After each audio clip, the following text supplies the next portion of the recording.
नमस्कार रसिक हो. मी अमेझिंग अदिती आपल्या सगळ्यांचं मनापासून स्वागत करते. रसिक हो, आता हवामानात जो बदल होतोय तो माझ्याबरोबर तुम्हालाही जाणवतोय. या ऋतुमानानुसार इंग्रजी कॅलेंडर प्रमाणे आपण पहिला सण साजरा करतो तो म्हणजे मकर संक्रांत. यामध्ये हवामानात बदल होतो, पण आपल्या खाण्यापिण्याच्या पदार्थांमध्ये सुद्धा काही गोष्टींचा समावेश होतो. तर मकर संक्रांत आपण कशी साजरी करतो किंवा पूर्वीपासून त्याचं काय महत्व आहे आणि या मकर संक्रांतीच्या काळात लहान मुलांच्या आयांसाठी जो एक उत्साहाचा विषय असतो तो म्हणजे बोरन्हाण.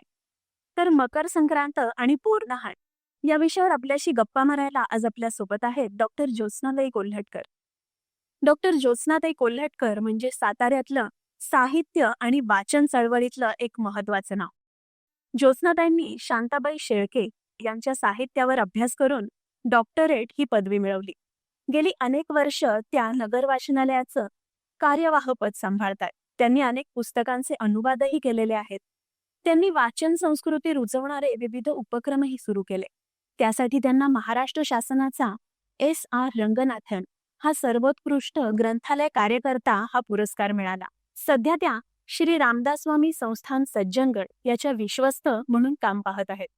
तर अशा या बहुआयामी व्यक्तिमत्व असणाऱ्या डॉक्टर ज्योत्स्नाताई कोल्हटकर यांचं मी आजच्या कार्यक्रमात स्वागत करते. ज्योत्स्नाताई नमस्कार. नमस्कार. ज्योत्स्नाताई, आता इंग्रजी वर्षात मकर संक्रांत हा पहिला सण आपण साजरा करतो. हो. तर त्याविषयी काय सांगाल? आता हा एकमेव असा सण आहे की आपण तो इंग्रजी कॅलेंडरनुसार साजरा करतो. बाकी जे आपले सण आहेत ते सगळे तारखेप्रमाणे न होता तिथीनुसार आपण करतो. पण हा इंग्रजी याच्याप्रमाणे आपण हा सण साजरा करतो. वर्षातला पहिला सण आणि गोडवा जपणारा, गोडव्याचा संदेश, गोड बोलण्याचा संदेश सगळ्यांना देणारा असा हा सण आहे. सूर्य मकर राशीत प्रवेश करतो हे आपल्याला सगळ्यांना माहिती आहे. या मकर संक्रांतीच्या दरम्यान ऋतूमध्ये सुद्धा खूप बदल होत असतात. आपल्या खाण्यापिण्याच्या गोष्टींमध्ये किंवा गरजांमध्ये बदल होतात, कारण थंडीचा काळ असतो.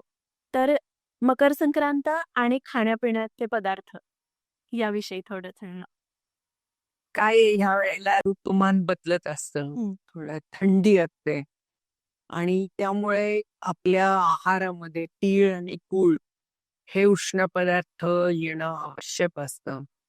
नंतर आता सांगितलं उत्तर आहे त्यावेळेला सुरू होतं. दिवस हळूहळू मोठा होत जातो. असं म्हणायचे ना की आम्ही शाळेत असताना आम्हाला सांगायचे ते दिवस कणाकणांनी तिळातिळांनी वाढत जातो संक्रांतीपासून असं असतं.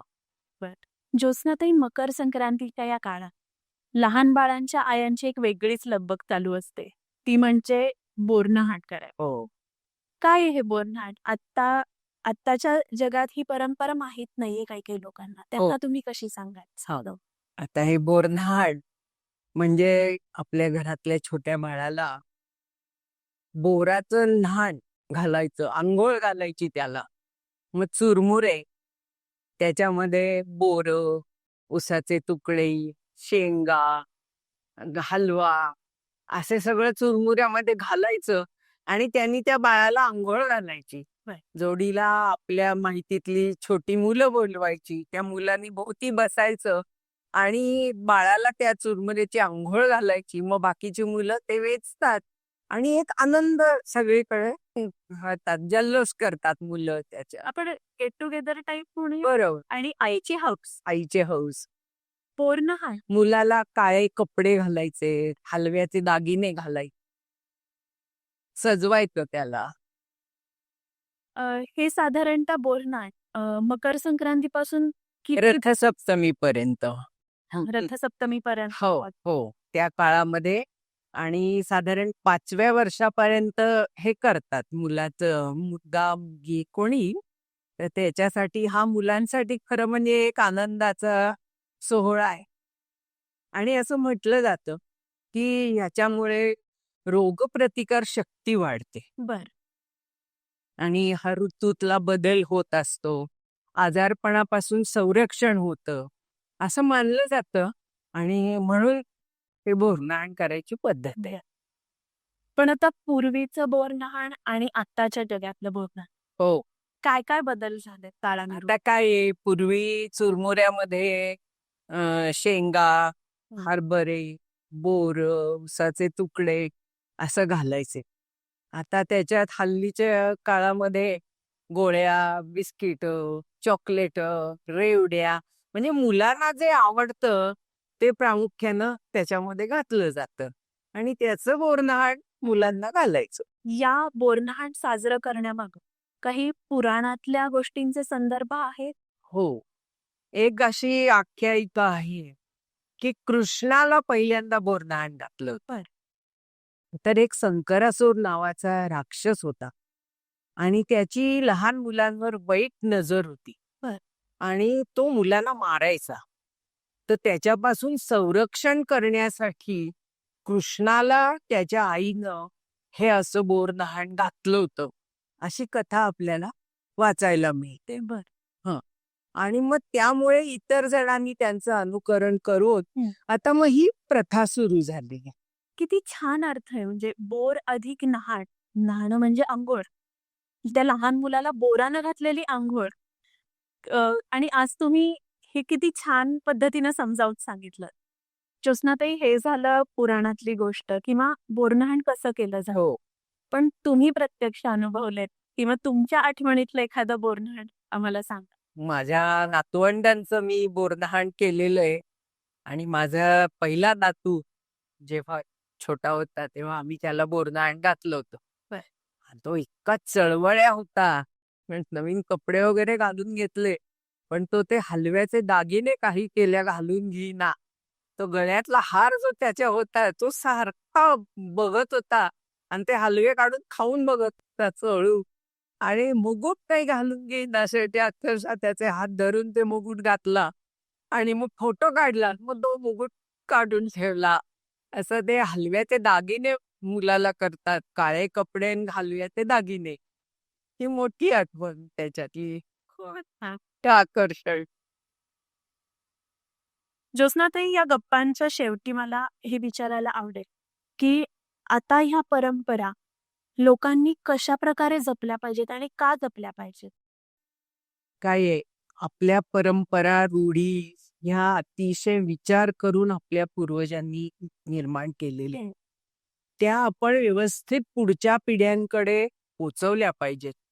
ही आपली संस्कृती आहे ना, ही परंपरा आहे. असं बाहेरच्या कुठल्या देशामध्ये असे सण समारंभ साजरे करत नाहीत, की ऋतुमानानुसार, वातावरणानुसार, पाऊस पाण्यानुसार असं काही नसतं. हे आपल्या संस्कृतीचं वैशिष्ट्य आहे. आणि दुसरं म्हणजे असं की हे उत्सव निर्माण झाले ते परंपरा जपण्यासाठी, त्याबरोबर नात्यातला गोडवा जपण्यासाठी. की बघा ना, आपण सण साजरे करतो, या निमित्तानं आपल्या नातेवाईकांना, आपल्या मित्रमैत्रिणींना बोलवतो, भेटतो, काहीतरी खाद्यपदार्थांची रेलचेल असते. पण जेणेकरून एक त्या गप्पा, गोड गोष्टींमधून एक आनंद निर्मिती हा त्याचा मूळ हे आहे. आणि म्हणून या प्रथा, परंपरा सुरू झालेल्या आहेत. आणि मला असं वाटतं नेहमी, की आपल्या पूर्वजांनी अतिशय विचारपूर्वक ह्या परंपरा निर्माण केलेल्या आहेत. खरंय. की ऋतुमानानुसार, बदलत्या हवामानानुसार, हां. की बघ ना, आता हे संक्रांतीचं सूर्य मकर राशीत प्रवेश करतो. दिवस मोठा व्हायला लागतो, दिवस तिळातिळानं वाढतो असं म्हणतात. मग या निमित्तानं मग त्यावेळेला थंडी असते, म्हणून मग आपल्या आहारात काय असावं? जसं श्रावण महिन्यामध्ये त्यावेळेला हवामान कसं असतं, मग त्याप्रमाणे आपले सणवार कसे असतात, असा विचार होतोच ना. ज्योत्स्नाताई, आज तुम्ही मकर संक्रांत आणि त्यामध्ये हे साजरं केलं जाणारं बोरन्हाण इतके छान प्रकारे समजावून सांगितलंत आम्हाला, की पुराणातल्या गोष्टींचा त्याच्याशी काय संदर्भ आहे किंवा आत्ता नवीन जगात बोरन्हाण कसं साजरं केलं जातं. आणि मला असं वाटतं, की खरंच प्रत्येकानं आपल्या घरात जर लहान मूल असेल, नातेवाईकांमध्ये जाऊन बोरन्हाणाचा नक्कीच आनंद घ्यायला पाहिजे. प्रत्येकानं त्यात सहभागी व्हायला पाहिजे आणि आपण सगळ्यांनी मिळून म्हणजे नवीन पिढ्यांनी मिळून सुद्धा या परंपरा अशाच चालवायला पाहिजे. ज्योत्स्नाताई, आज तुम्ही आम्हाला इतकी छान माहिती दिली त्याबद्दल खूप खूप मनापासून धन्यवाद. धन्यवाद.